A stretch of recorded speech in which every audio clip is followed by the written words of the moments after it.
मुश्किलों से भाग जाना आसान होता है, जिंदगी में हर पल इम्तिहान होता है। क्या साथियों, कि मुश्किलों से भाग जाना आसान होता है, जिंदगी में हर पल इम्तिहान होता है।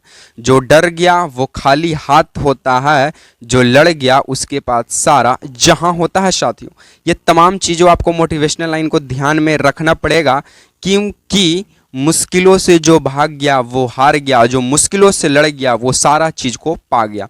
हेलो नमस्कार साथियों, आप सभी को टारगेट विद नित्यम के चैनल में स्वागत है।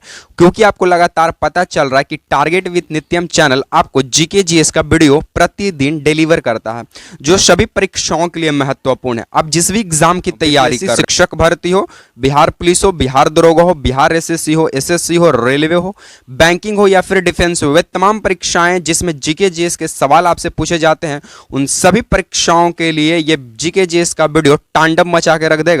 क्योंकि हमारे चैनल से जो भी जीके जीएस के सीरीज कराए जाते हैं जीके जीएस के, वे सभी PYQs होते हैं। क्या साथी हैं, वे सभी PYQs होते हैं, यानी प्रीवियस ईयर पर आधारित प्रश्न होते हैं। और ये उस बुक से उठाया गया है जिसको पढ़ने से सबका सिलेक्शन तो नहीं, लेकिन अच्छे से पढ़ने का सबका सिलेक्शन होता है। उस बुक का नाम है लूसेंट जीके जीएस। ठीक है, तो प्रश्नों को आप देखिएगा। प्रश्न अगर आपको समझ में आता है या फिर उसका उत्तर आपको याद में आता है, कमेंट बॉक्स में कमेंट कीजिएगा। अन्य पूरे PYQs का फुल डिस्कशन दिया जाएगा। और जीके जीएस का तो आप मतलब टेंशन ही छोड़ दीजिए। ठीक है, अगर आप पहली बार चैनल पे विजिट किए, सब्सक्राइब कर दीजिएगा, वीडियो को लाइक कर दीजिएगा और शेयर करना मत भूलिएगा फ्रेंड्स के साथ। ठीक है, सबसे पहला सवाल सबसे पहला सवाल आपको स्क्रीन पे शो आउट हो चुका है कि रश्मि रथी किसकी कृति है। अगर आपको पता है तो कमेंट बॉक्स में कमेंट कीजिएगा। ये इजी सवाल है। तो आपको बता दें कि ये SSC MTS 2020 का पूछा हुआ सवाल था कि रश्मिरथी किसकी कृति है। तो आपको बता दें ये रामधारी सिंह दिनकर का है। किनका कृति है? ये रामधारी सिंह, एक सेकंड साथियों, रामधारी सिंह ये दिनकर का कृति है। ठीक है, RSD रामधारी सिंह दिनकर की कृति है। ठीक है, रामधारी सिंह दिनकर को राष्ट्र कवि भी कहा जाता है साथियों। क्या? राष्ट्र कवि के भी नाम से हम किन्हें जानते हैं? रामधारी सिंह दिनकर को। रामधारी सिंह दिनकर की जन्म की बात करें तो 23 सितंबर 1908 में, 23 सितंबर 1908 में होता है, बेगूसराय के सिमरिया गांव। ठीक है, इनका गांव का नाम क्या है? सिमरिया। ठीक है, तो रामधारी सिंह दिनकर का जन्म 23 सितंबर 1908 को बेगूसराय के सिमरिया गांव में होता है। इनका महत्वपूर्ण पुस्तकों की बात करें जो आपसे BPSC के द्वारा पूछा गया था, तो वो है उर्वशी और रेणुका। ये दोनों महत्वपूर्ण पुस्तकें हैं। और ये रश्मि रथी भी। ठीक है, उर्वशी और रेणुका BPSC के द्वारा पूछा हुआ सवाल है। ठीक है, बाकी महत्वपूर्ण प्रीवियस ईयर की चर्चाओं की बात करें जो इससे रिलेटेड पूछा है, वो पहला पूछा था महिला आंचल गलती से लिखा गया मैला आंचल किनकी कृति है? तो मैला आंचल फणीश्वर नाथ रेणु की कृति है। बहुत लोग इसको भी रामधारी सिंह दिनकर टिक करके आते हैं, जो कि गलत है।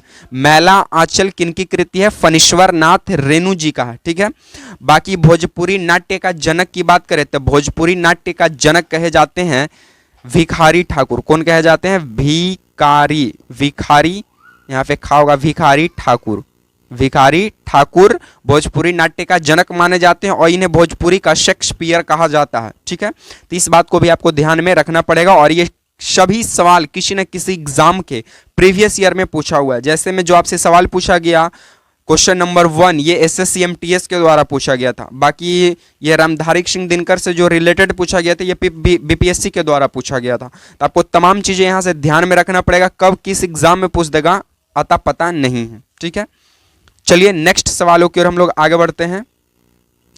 नेक्स्ट प्रश्नों की बात करें तो आपसे बिहार से पूछ दिया है, और ये जितने भी यहां से सवाल कराए जाएंगे वे सभी 2011 के जनगणना के अनुसार होगा। ठीक है, पहले ही हम आपको बोल दिए हैं। सवाल आपसे बोलता है कि बिहार में सर्वाधिक जनसंख्या घनत्व वाला जिला कौन सा है। इसको हम आपको अच्छा से समझा देते हैं कि देसी लैंग्वेज में ये कहना क्या चाह रहा है सवाल। ठीक है, बाकी तो आप जानते हैं देसी लैंग्वेज क्या होता है, मतलब जान रहे हैं ना, देसी जुगाड़, जिसे गांव का जुगाड़ भी कहते हैं।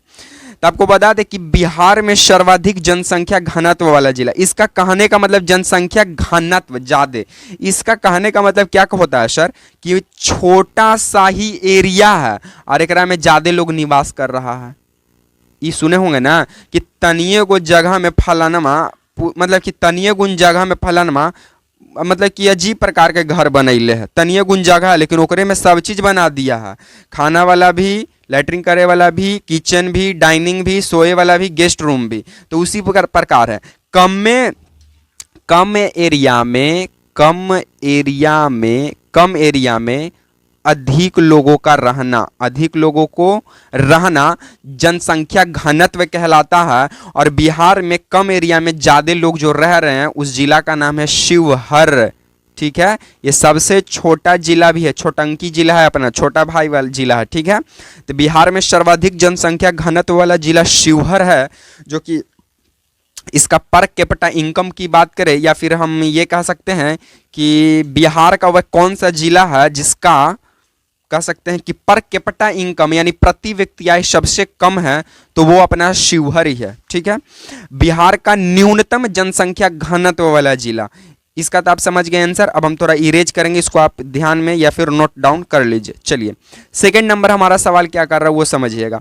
बिहार का न्यूनतम जनसंख्या घनत्व वाला जिला, इसका कहने का मतलब क्या है कि एरिया बड़ा है लेकिन एकरा में बहुत कम लोग रह रहा है। तब बोलिएगा तब बाकी एरिया पे कौची है, तो ज्यादा एरिया पे कम लोग रह रहा है लेकिन जो बाकी एरिया है ना इस पे वन लगा हुआ है, जंगल है। ठीक है, तो ये जिला कौन कौन से, तो ये हमारा कैमूर है, जमुई है, बांका है, 3 जिला याद रखिए। बिहार का न्यूनतम जनसंख्या घनत्व वाला जिला कैमूर, जमुई, बांका है। न्यूनतम जनसंख्या घनत्व का कहने का मतलब होता है ज्यादा एरिया में कम लोगों का निवास करना। ठीक है, और बाकी जो एरिया है यहाँ पे वन जंगल वगैरह लगे हुए हैं, जैसे में कैमूर की पहाड़ियाँ आप सुने होंगे, जमुई की पहाड़ियाँ सुने होंगे, बांका की पहाड़ियाँ, इस तरह के आप सुने होंगे। ठीक है, तो ये अपना कैमूर, जमुई, बांका है, 3 जिला याद रखिए। उसके बाद नेक्स्ट हमारा आपसे क्या सवाल बन जाता है कि बिहार में सर्वाधिक शिशु लिंगानुपात वाला जिला कौन सा है, तो बिहार में सबसे ज्यादा शिशु लिंगानुपात वाला जिला किशनगंज जिला है। और आपसे बात कर दे कि बिहार में सबसे अधिक वर्षा किस जिला में होता है साथियों, तो वो है किशनगंज जिला। ठीक है, नेक्स्ट आपसे प्रीवियस ईयर में पूछा हुआ है कि बिहार में सबसे कम लिंगानुपात वाला जिला कौन सा है, तो बिहार में सबसे कम लिंगानुपात वाला जिला मुंगेर जिला है।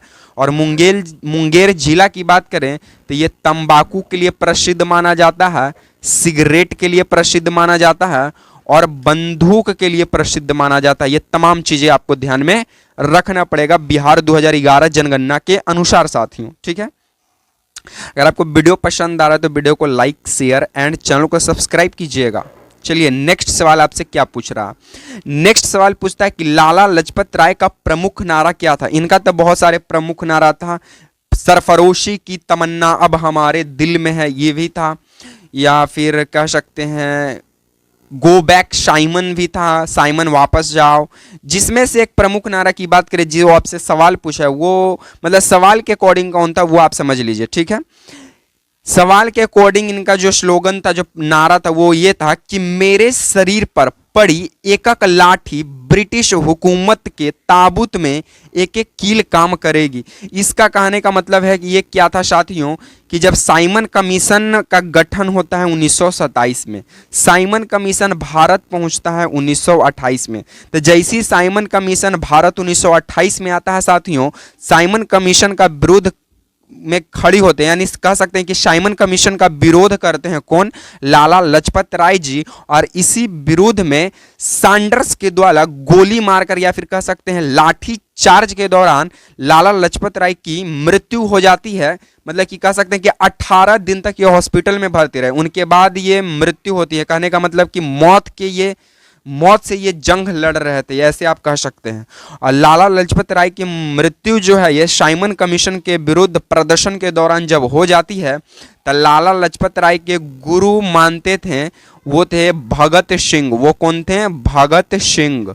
कौन थे? भगत सिंह थे। तो आपको बता दें कि लाला लाजपत राय का मृत्यु जैसे ये भगत सिंह जानते हैं कि उनका मृत्यु हो गया, तो जब जानते हैं कि जब गुरु का मृत्यु हो जाएगा तो शिष्य चुप बैठेगा जी। जब जान जाएगा कि उसका मृत्यु का कातिल यही व्यक्ति है, तब भगत सिंह जब पता लगाए तो पता चला कि जो अंग्रेज में जो पुलिस अधीक्षक है, एसएसपी जो है, उसका नाम है जेम्स स्कॉट, और इसी के द्वारा हत्या कर दिया गया था।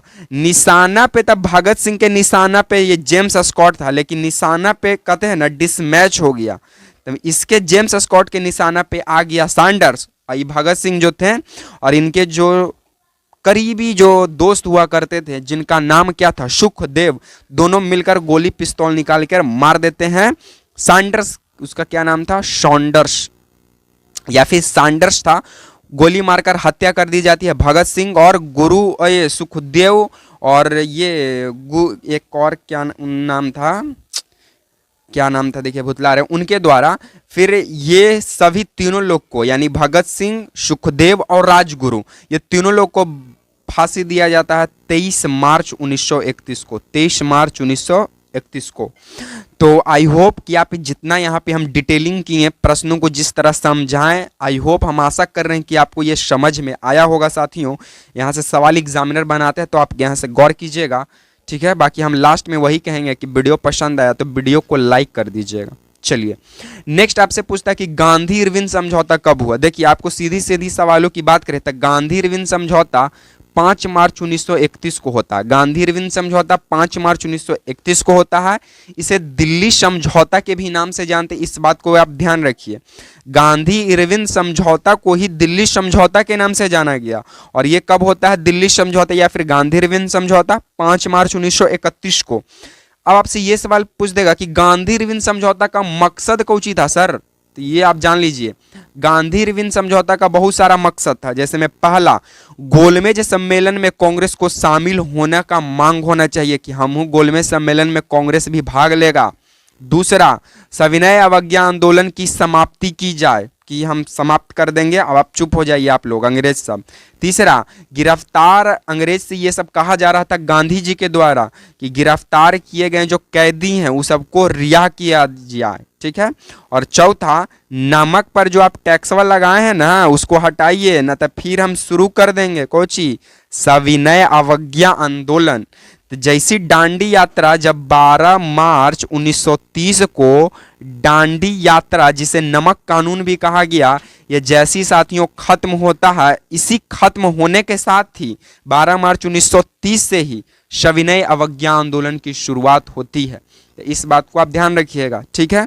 चलिए बाकी आपको बता दें कि चंपारण सत्याग्रह गांधी जी के द्वारा पहला सत्याग्रह था 1917 में हुआ। खेड़ा आंदोलन 1918 में हुआ और अहमदाबाद मिल हड़ताल भी 1918 में होता है।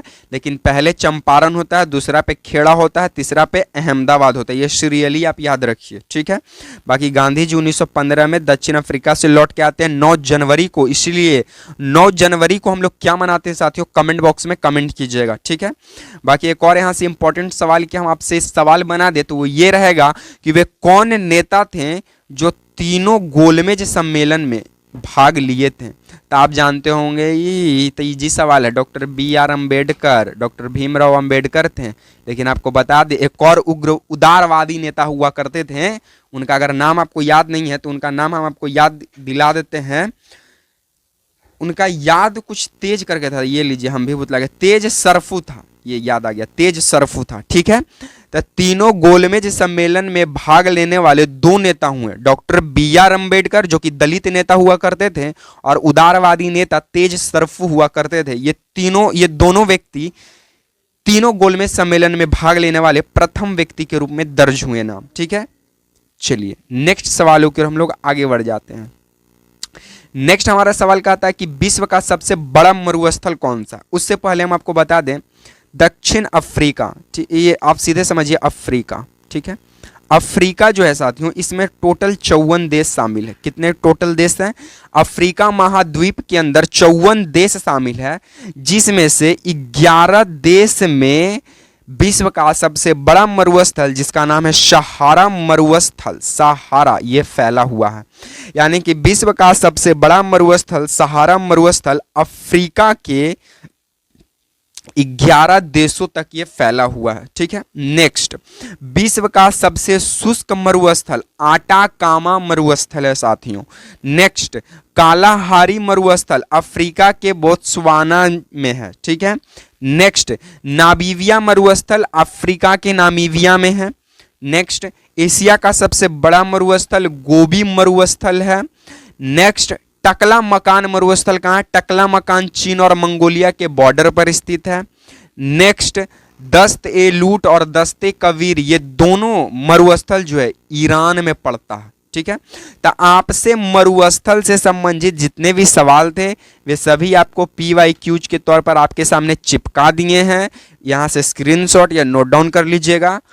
ठीक है, बाकी आपको वीडियो कैसा लगा कमेंट कर जरूर बताइएगा। वीडियो पसंद आया हो तो वीडियो को लाइक कीजिएगा, वीडियो को शेयर कीजिएगा और अंत में चैनल को सब्सक्राइब कर दीजिएगा।